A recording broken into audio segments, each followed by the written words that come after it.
नमो अरिहन्ताणं नमो सिद्धाणं नमो आयिरीयाणं नमो उवज्जायाणं नमो लोये सर्वसाहुणं।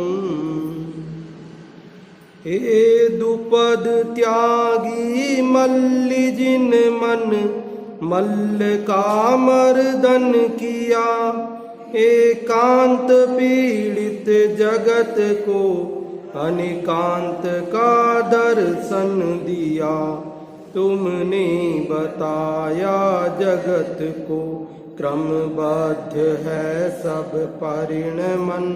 हे सर्वदर्शी सर्वज्ञानी नमन हो शत शत नमन, नमन हो शत शत नमन। आवाज आ रही? हाँ अब आ रही। पद्मनंदी पंचविंशतिका नामक ग्रंथ में पहले अधिकार का 121वां श्लोक अपन पढ़ेंगे। 120 श्लोक हम पढ़ चुके हैं। देखिए पढ़ते हैं इस 121वें श्लोक में क्या कहते हैं। ऐश्वर्यादि गुण प्रकाशनतया मूढ़ा हि ये कुर्वते, सर्वेषां टिरिटिल्लितानि पुरतः पश्यन्ति नो व्यापदः। विद्युल्लोलमपि स्थिरं परमपि स्वं पुत्रदारादिकम् मन्यन्ते यदहो तदत्र विषमं मोह प्रभो शासनम। बहुत ही मार्मिक, बहुत ही हृदय को छू लेने वाली बात पद्मनंदी देव कहते हैं कि बड़े खेद की बात है, बड़े दुख की बात है कि मोह का शासन बहुत विषम है। विषम है अर्थात कठोर है। मोह की शासन का मतलब तो जानते हैं, आज्ञा, उपदेश। मोह का जो शासन है, मोह की जो आज्ञा है वो बहुत कठोर है। उसका उल्लंघन करना संसार के प्रायः जीव नहीं कर पाते। उसका उल्लंघन प्रायः कठिन है उसके लिए। हर कोई नहीं कर पाता उसकी आज्ञा का उल्लंघन। मोह की आज्ञा को मानना पड़ता है। मानते हैं 99 नहीं 100 इसलिए नहीं कह सकते हैं क्योंकि कुछ जीव हैं जो नहीं मानते उसकी आज्ञा और मोक्ष चले जाते हैं, उसके अनुसार नहीं चलते। 6 महीना 8 समय में 608 जीव उसकी आज्ञा का उल्लंघन करके उसका कहना नहीं मानते हैं और मोक्ष चले जाते हैं। लेकिन बाकी तो सब मानते ही हैं अनंत जीवों में से। इसलिए बहुत सारे जीव इस संसार में, आप और हम जैसे, इस मोह की आज्ञा में चलते हैं। मोह की आज्ञा बड़ी कठोर है, उसका शासन बहुत कड़क है। कोई उसकी आज्ञा का उल्लंघन नहीं कर पाता। पहले 3-4 श्लोकों से बराबर बता ही रहे हैं कि संसार में मोह ठग है, मोह जो है कबूतरबाज है, मोह ए है सब। अब आज वापस कह रहे हैं कि देखो मोह का कैसा शासन है कि ऐश्वर्य आदि गुण प्रकाशन तया, कि ऐश्वर्य आदि गुणों की प्रकाशन करते हुए कि मेरे पास ऐश्वर्य है, मैं धनवान हूं, मेरे पास इतने पैसे हैं, मैं रूपवान हूं, मैं ज्ञान, मेरे को इतना क्षयोपम ज्ञान है, मेरे पास इतनी ऐसी गाड़ी है, मेरे पास ऐसा मोबाइल है, मेरे पास इतनी प्रतिष्ठा है, मेरा नाम है, इज्जत है। इस बात की वो क्या करता है, प्रकाशन करता है। उसका प्रकाशन करता है मतलब बताता है, जगत को बताता है, अपनी बढ़ाई करता है। किस बात की बढ़ाई करता है? ऐश्वर्य आदि गुणों की। ऐश्वर्य आदि गुण क्या? ऐश्वर्य मतलब लक्ष्मी और अन्य मकान जायदाद। तुम्हें मालूम मेरे पास कितनी जमीन है, तुम्हें मालूम मेरे पास कितनी गाड़ियां हैं, तुम्हें मालूम मेरे पास कितने, हर चीज का वो क्या करता है, बखान करता है।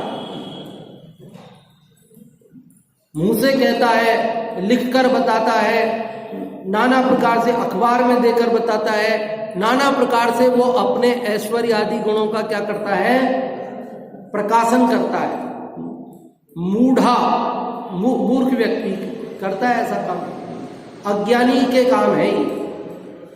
मोह के कारण जिसकी बुद्धि मूढ़ हो गई, मोह का शासन जिसके माथे पे सवार है मोह, वो अपने ऐश्वर्य आदि गुणों का प्रकाशन करता है। ऐसा मूर्ख ही निश्चय से वास्तव में ये जो कुर्वते करते हैं, कि जो ऐसा ऐश्वर्य आदि गुणों का प्रकाशन करते हैं वे अज्ञानी तो है ही है। और सर्वेसाम टिरिटिल्लितानि, सर्वेसाम और सबके, पुरतः मतलब सामने क्या करता है वो, टिरिटिल्लितानि पश्यन्ति नो व्यापदा, कि वो अन्य लोगों की टिरिटिल्ली करता है। टिरिटिल्ली करता है मतलब उनकी मजाक उड़ाता है, उनका हास्य करता है। अरे तुम्हारे पास यही नहीं है, तुम्हारे पास कुछ भी नहीं है, मेरे पास तो ये है। अरे तुमको जानते कितने लोग हैं, मेरे को पूरा उदयपुर जानता है। तुमको 4 लोग नहीं जानते हैं, तुम्हारे 5 आदमी में कौन जानता है तुमको। ऐसे वो जो सीमित रहते हैं उनको अपमानित करता है, उनका हास्य करता है, उनकी मजाक बनाता है, उनकी बुराई करता है और अपनी बड़ाई करता है। मोह के उदय में जीव की ये दशा होती है, वो बता रहे हैं। बहुत ही हृदय स्पर्शी श्लोक है, हमें बहुत प्रेरणा देने वाला है, क्योंकि ये बीमारी हमारे अंदर भी है ही है। तो हमारी बीमारी को दूर करने के लिए है ही। क्या कह रहे हैं, ऐश्वर्यादि गुण प्रकाशन तया मूढ़ा ही ये कुर्वते सर्वेषां टिरिटिल्लितानि पुरतः। क्या कह रहे हैं कि ऐश्वर्य आदि गुणों का प्रकाशन करता है मूर्ख व्यक्ति, सर्वेषां पुरतः सबके सामने, सर्वेषां मतलब सबके, पुरतः मतलब सामने, सबके सामने अपनी बड़ाई करता है। टिरिटिल्लितानि, अब टिरिटिल्ली तो अब क्या शब्द का अर्थ होता है आप समझ लो। आप टिरिटिल्ली करता है मतलब क्या करता है, अपनी तो बड़ाई करता है, दूसरों की बुराई करता है, कुछ भी बोलता रहता है ना, 3-5 करता रहता है, जो समझ लो आप।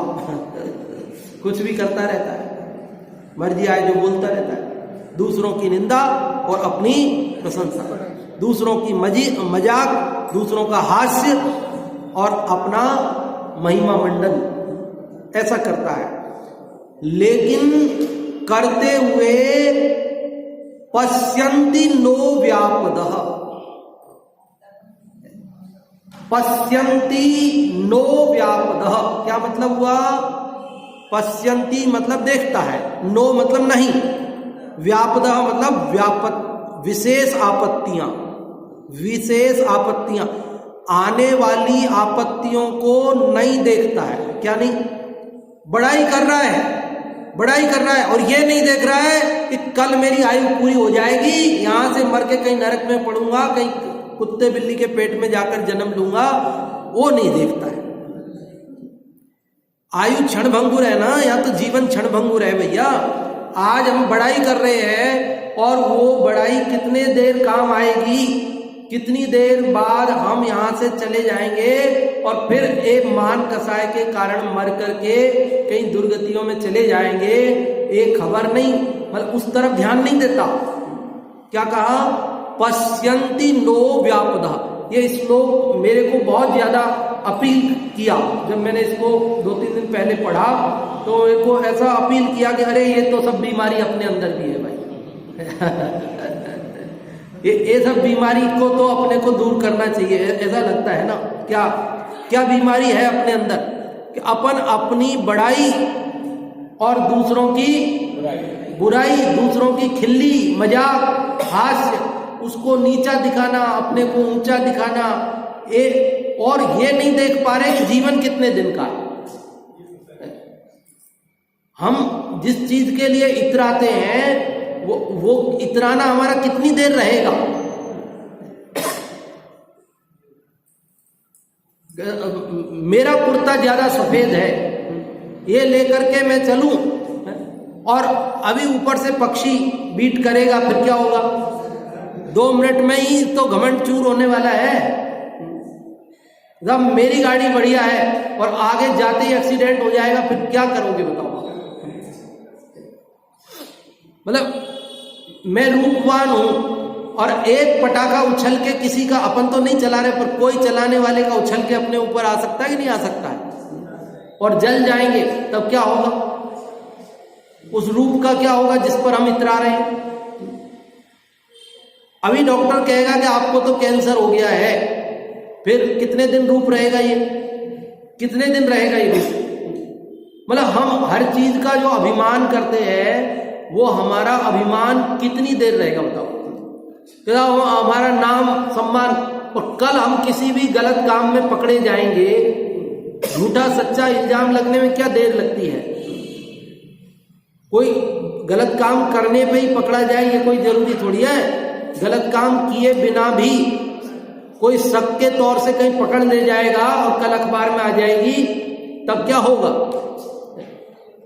साहब ऐसे कैसे इल्जाम लग जाएगा? हम गलत काम करते ही नहीं है। तो सीता ने क्या गलत काम किया था जो इल्जाम लगा था?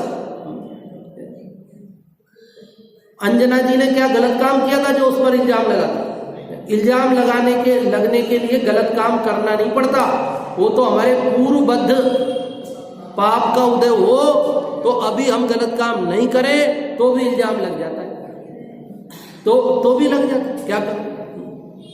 और फिर जब कल अखबार में आ जाएगी, तब कितने लोग इस बात पे भरोसा करेंगे कि हम गलत नहीं है? कुछ करेंगे, कुछ नहीं करेंगे। अरे साहब जमाना बहुत खराब है, किसी का पता थोड़ी पड़ता है। ऊपर से तो सभी अच्छे दिखते हैं, अंदर कुछ तो गड़बड़ होगी भाई। बोलो ये बात आपके और हमारे बारे में करेंगे लोग? नहीं करेंगे।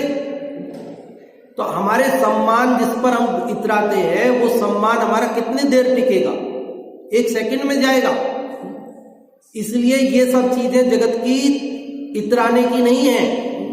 अपनी बड़ाई करना और दूसरे की निंदा करना, ये नीच गोत्र के आश्रम का कारण है। क्या है? परात्म निंदा प्रशंसे सद सदोत्तोर साधनोद भावने च नीचैर गोत्रस्य। शुद्ध बोला क्या शुद्ध हो गया क्या पता? परात्म निंदा प्रशंसे सद गुणोच्छादनोद भावने च नीचैर गोत्रस्य। तद विपरीतम उल्टा है उससे। उच्च गोत्र के लिए उससे उल्टा, तो नीचे ही वृत्त्यनुच्छेद को, हाँ, तद विपर्ययो नीचैर गोत्र, मतलब उससे विपरीतता वो उच्च गोत्र का है, वो नीच गोत्र का है। तो हम अपनी प्रशंसा, ये मोह के उदय में अज्ञानी है हम, कि ये संयोगों के आधार से अपने को बड़ा बताते हैं और दूसरे की क्या करते हैं? हास्य करते हैं। मुझे तो दुख तब होता है कि कोई आदमी, मान लो कोई धर्म का पालन करते हुए वो सोचता है मुझे तो कम परिग्रह में काम चलाना भैया, ज्यादा सामान नहीं रखना, और वो कम परिग्रह में संतोष भाव से काम चलाता है, तो लोग उसकी भी मजाक उड़ाते हैं, कंजूस है,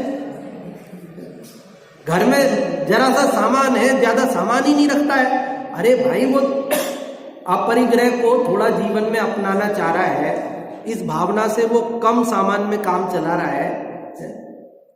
इसका मतलब आप उसको कंजूस कहो, उसकी खिल्ली उड़ाओ।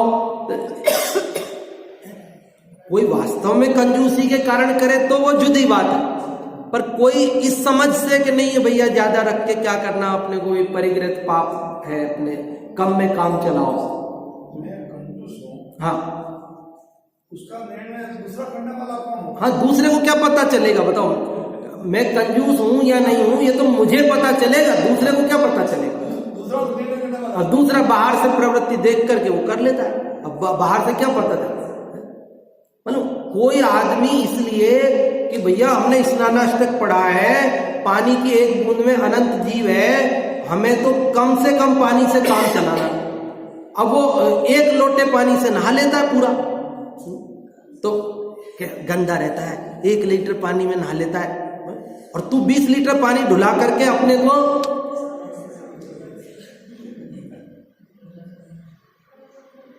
अरे अनंत जीवों के पाप से तू मलिन हो गया है, और वह उन जीवों की दया के परिणाम से पुण्य से पवित्र हो गया है, लेकिन तू उसको अपवित्र कह रहा है और अपने को पवित्र कह रहा है।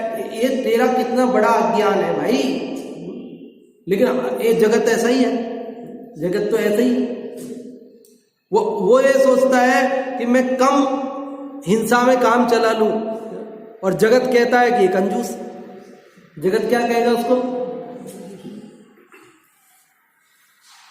और यहां तो कह रहे कि तुम किसी भी वजह से उड़ा रहे हो तो भी मोह की है, लेकिन कम से कम धर्मात्मा जीवों की तो, जो धर्म का आश्रय लेकर के जो अल्प उसमें करते हैं, उनकी तो मजाक मत बनाना भाई। कोई ये सोच रहा है भैया हमें वाटिका में शादी ब्याह नहीं करना, वहां बहुत हिंसा होती है, रात में नहीं करना भैया, इतनी लाइट वाइट नहीं लगानी, हमने तो ज्यादा लोगों का नहीं करना भैया, अपने तो छोटा सा करना है, अपने तो पक्की जगह में दिन में करेंगे, छोटा सा करेंगे। तो आप मजाक बना रहे उसकी, है कंजूस है, क्या है, व्यवहार नहीं है इसका ज्यादा समाज में, थोड़े से लोगों को बुलाया इसने दिन में किया और कुछ किया नहीं, 2-4 आइटम बना दिए, 50 आइटम नहीं बनाए। अरे भैया वो हिंसा से बचना चाह रहा है, वो बहुत आरंभ और परिग्रह नहीं करना चाह रहा है, वो शॉर्ट में कोई काम कर रहा है, तो आप उसकी अनुमोदना करो, आप उसकी निंदा मत करो, प्रशंसा करो। लेकिन हो क्या रहा है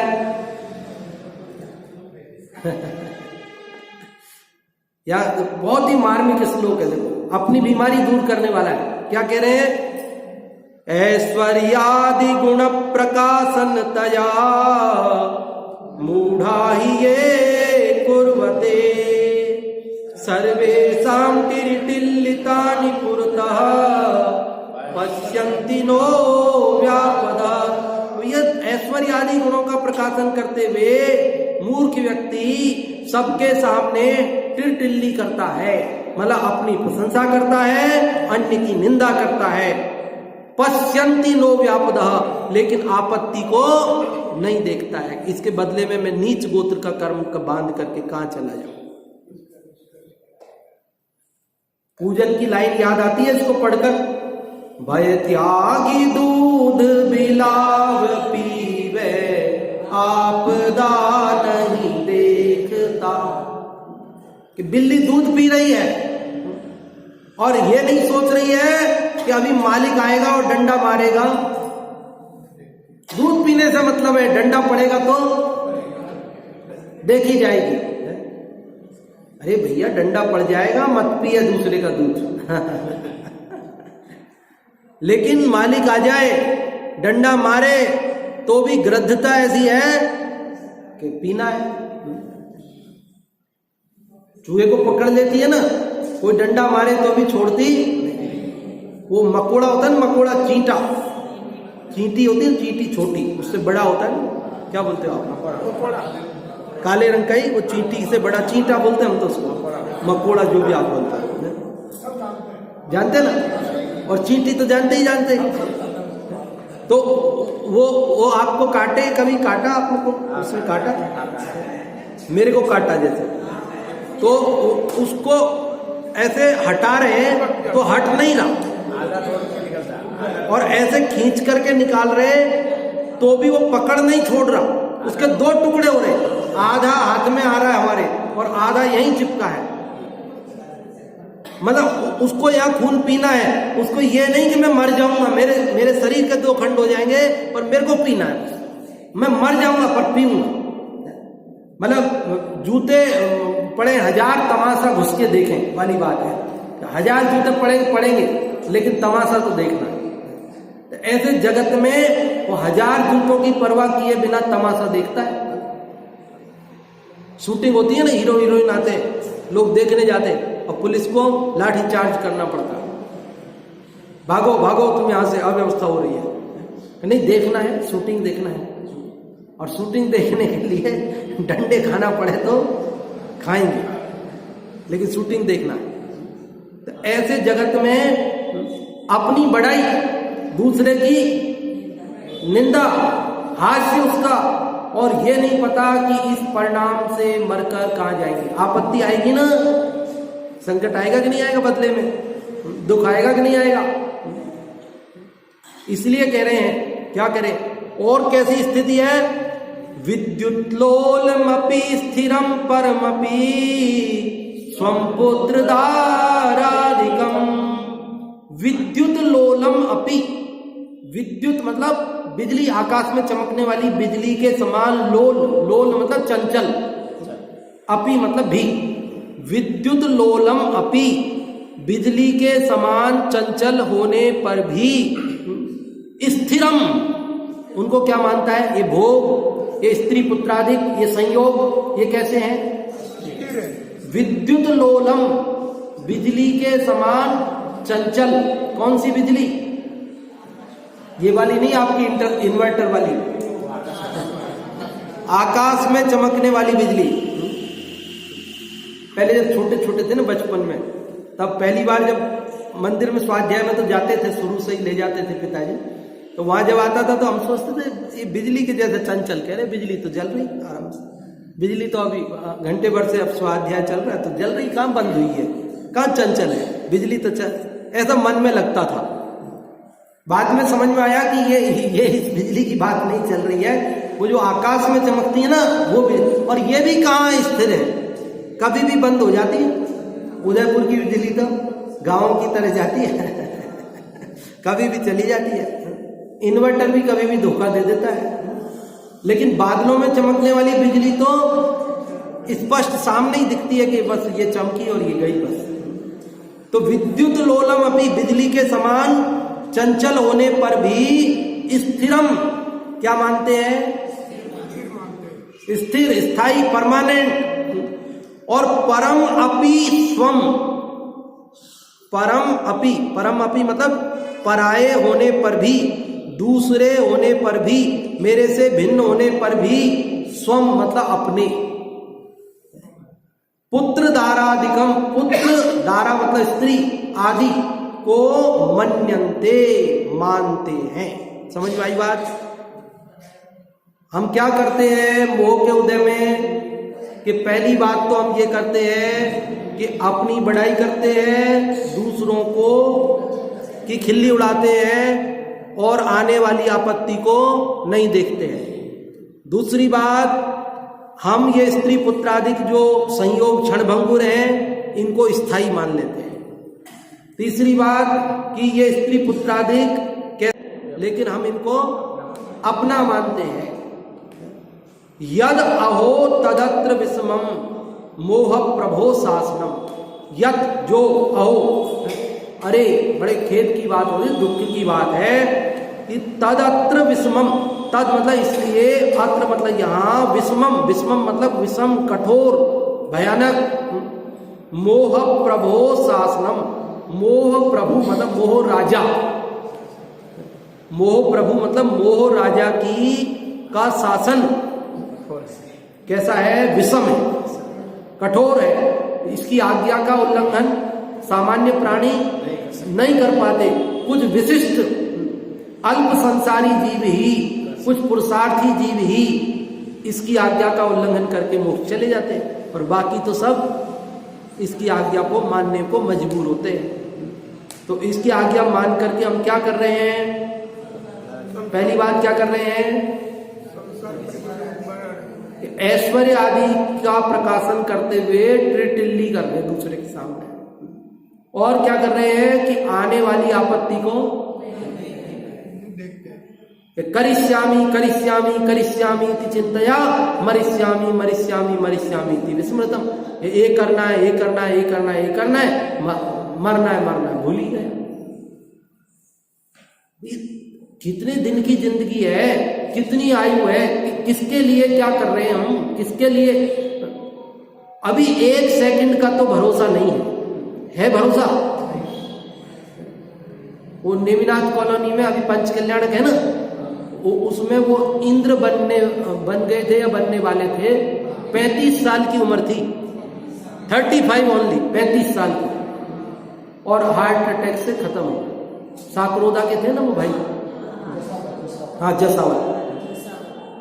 मेरा उनसे इतना परिचय नहीं था, लेकिन वो उस दिन वहाँ पत्रिका विमोचन में गए तो जिनेंद्र ने मेरे को बताया कि ऐसे 35 साल का हार्ट अटैक से चला गया, चलो आओ मिल के आते। तो हम गए वहाँ पर, पता चला कि 35 साल की उम्र। अब बताओ 35 साल की उम्र में हार्ट अटैक से कोई चला जाएगा, अच्छा भला युवा जो 10 दिन बाद 15 दिन बाद इंद्र के रूप में पंच कल्याणक में हमारे बीच बैठेगा, जो सोच से कार्यकर्ता बन के सेवा कर रहा है, वो चला जाएगा हमारे बीच से। किसने सोची है? हाँ हाँ, वो गिर गए मोटरसाइकिल से।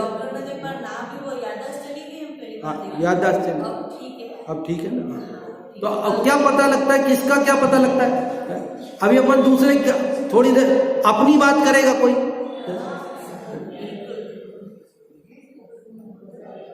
मतलब ये स्वरूप है, जगत का स्वरूप है। लेकिन हम तो मतलब पैर कब्र में लटके हों तो भी हम जो है ये करना है, ये करना है, ये करना है, मैं ऐसा, मेरे बाप दादे ऐसे, मेरे पे मेरी इतनी संपत्ति है, तुम जानते नहीं मेरी समाज कैसी, मेरी इज्जत कैसी, मेरी हर चीज के लिए ऐसा पछता है, और 2 मिनट बाद चला जाता। आपने बताया कि हमारी बात करेंगे, हाँ आपकी बात तो न हो अच्छी बात है, हाँ, लेकिन हमारे जैसे में कोई बात नहीं करेगा, उम्र हो गई थी।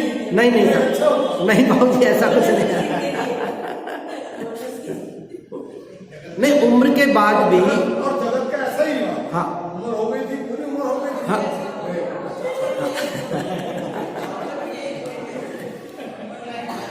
देखो बाबू जी, ठीक है आप जो कह रहे हो वो बात भी ठीक है, लेकिन यदि हमारे अंदर ऐसी बीमारी हो ना, तो उम्र पाके भी जाएंगे तो भी बात करेंगे। तो अरे यार वो हाँ, लेकिन ऐसी बीमारी अपने अंदर हो ना तो अपनी भी बात होगी। ऐसी बीमारी हो ना अपने अंदर कि अपनी बड़ाई करें, दूसरे की निंदा करें, ऐसा करें वैसा करें, तब तो अपने बारे में बात होगी ही होगी। वो तो जिंदा जीते जी भी होती ही है। क्या हाँ, पीछे से होती है, सामने नहीं बोलते। तो पीछे से जिंदा क्यों पीछे से बोले, मरने के बाद भी पीछे से ही बोलते हैं। मुंह पे तो बड़ाई करते हैं, मुंह पे कौन निंदा करता है? बोले वो तो भाग्यशाली होते हैं जिनके मुंह पे निंदा होती है, तो कि वो तो कम से कम पता तो चले कि हमारी ये कमी है, तो कभी दूर करने का भाव आए तो कर सके। लेकिन बाकी इतने भाग्यशाली कहाँ होते हैं कि उनके मुंह पे कोई बुराई करे, पीठ पीछे तो बुराई करते ही है। पीठ पीछे तो ऐसा कौन है दुनिया में जिसको छोड़ता है? दुनिया जगत कोई किसी को कोई छोड़ता है? किसी को कोई नहीं बचता है। और जिसकी हम बुराई कर रहे हैं 2 मिनट बाद वो सामने आ जाए तो अरे आप तो ऐसे, आप तो वैसे, आप तो वैसे, आप तो वैसे, और वो सुनने वाला बगल में सोचे अरे यार अभी तो इतनी बुराई कर रहा था इसकी, ये सामने आया इतनी बड़ाई कर रहा है, क्या हो गया इसको? तो वो जावे तो बोले कि यार आप तो ऐसे कह रहे थे मेरे को ना, आप वो आया तो आप ऐसे पलट गए। अरे यार उसके मुंह पे थोड़ी बोलता क्या है, क्या मुंह पे तो ऐसे ही बोलना पड़ता है। लेकिन भाई इस मायाचारी का फल क्या होगा कि भैया ये इसका दुर्गति है। मायाचारी का फल तिर्यंत गति है। मान कसाय का फल क्या है कि वो हाथी हाथी तो कोई बात नहीं, हो तो संगी पंचेंद्रिय है, लेकिन पता नहीं कहाँ जाए वो तो। हाथी तो ऐसे एक उदाहरण के समझाने के लिए बताते हैं, पर हाथी बन जाए तो भी भाग्य समझना। हाथी कहाँ पता नहीं कहाँ दुर्गतियों में जाना पड़ेगा। ये स्वरूप है। मान कसाय के कारण नरक गया ना रावण, तो अर्थ समझ में आ गया ना आप सबको? एक बार फिर से देख लीजिए। ऐश्वर्य आदि गुणों का प्रकाशन करते हुए, मतलब बताते हुए, अज्ञानी सबके सामने टिल्ली अर्थात अन्य की मजाक करते हैं और आने वाली विपत्ति को नहीं देखते हैं। स्त्री पुत्र दाराधिक जो अन्य संयोग बिजली के समान चंचल हैं, पराये हैं, उन्हें स्थिर और अपने मानता है। अहो मोह राजा की आज्ञा कठोर है, मतलब कह रहे मोह की वजह से ऐसा कर रहा है। ऐश्वर्यादि प्रकाशन हेतु मूढ़ करे पर का उपहास, कहे दुर्वचन किंतु नहीं, देखे नरकादि विपत्ति पास। भिन्न तथा चंचल पुत्रादिक, को अपना अरु ध्रुव माने, मोह चक्रवर्ती की ही यह आज्ञा महाविषम जाने। कि ऐश्वर्य आदि का प्रकाशन करने के लिए मूर्ख व्यक्ति पर का, अन्य का उपहास मजाक बनाता है, उनको दुर्वचन कहता है, उनकी निंदा करता है, लेकिन नरकादि विपत्ति को, जो शीघ्र ही आने वाली है, पास है, उसको देखता नहीं है।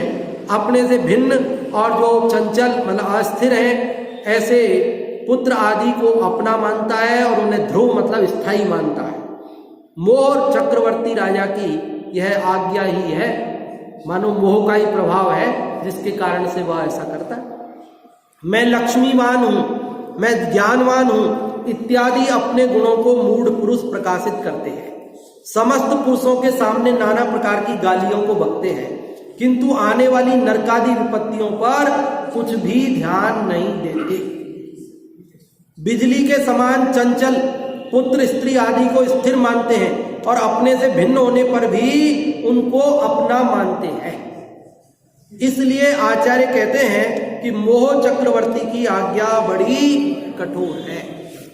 भावार्थ, पर को अपना मानना, चंचल को स्थिर मानना और मत्त होकर व्यर्थ नाना प्रकार की खराब चेष्टाएं करना, यह सब मोह के उदय से ही होता है। इसलिए उत्तम पुरुषों को मोह का नाश करने के लिए अवश्य प्रयत्न करना चाहिए। क्या करना चाहिए?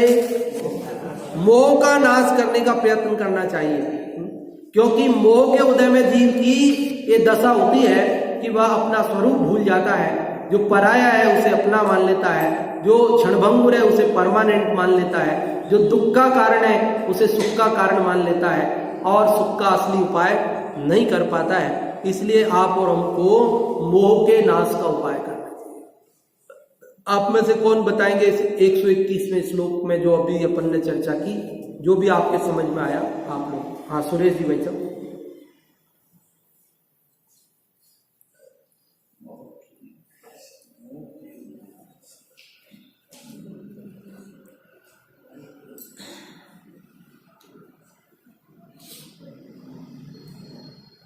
जो मूढ़ व्यक्ति है वह ऐश्वर्य आदि की अपने प्रकाशन हेतु हमेशा दूसरों की बुराइयां करता रहता है और अपनी जो विपत्ति आने वाली है उसको नहीं देखता है। स्त्री पुत्र आदि जो अस्थिर है, चंचल है, फिर भी वह उसको अस्थायी मानता है। यह मोह रूपी राजा का कठोर शासन है। बहुत बढ़िया आपने बताया। महिला वर्ग में कोई बताना चाहते हैं तो बताएं।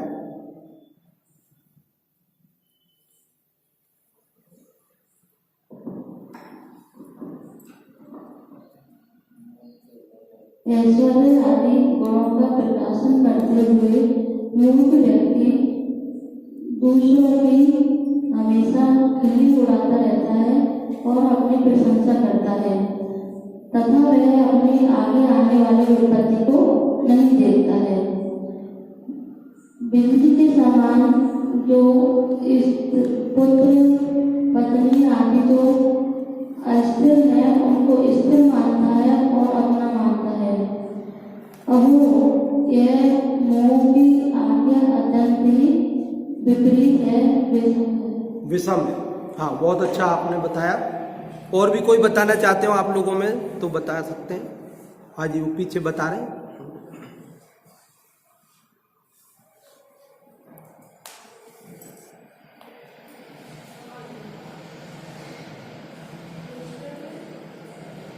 बटन ऑन करके देख लो एक बार, अगर चल जाए तो ठीक।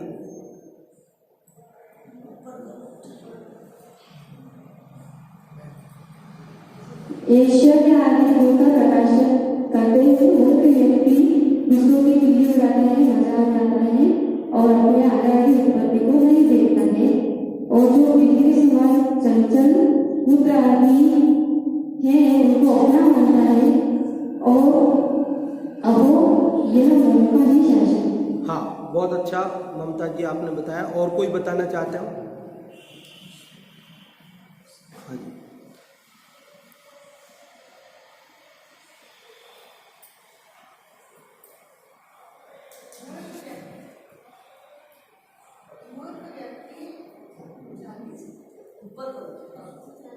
कोई बात नहीं, बिना बैटरी के 3 जनों को बोलने का दे दिया उसने।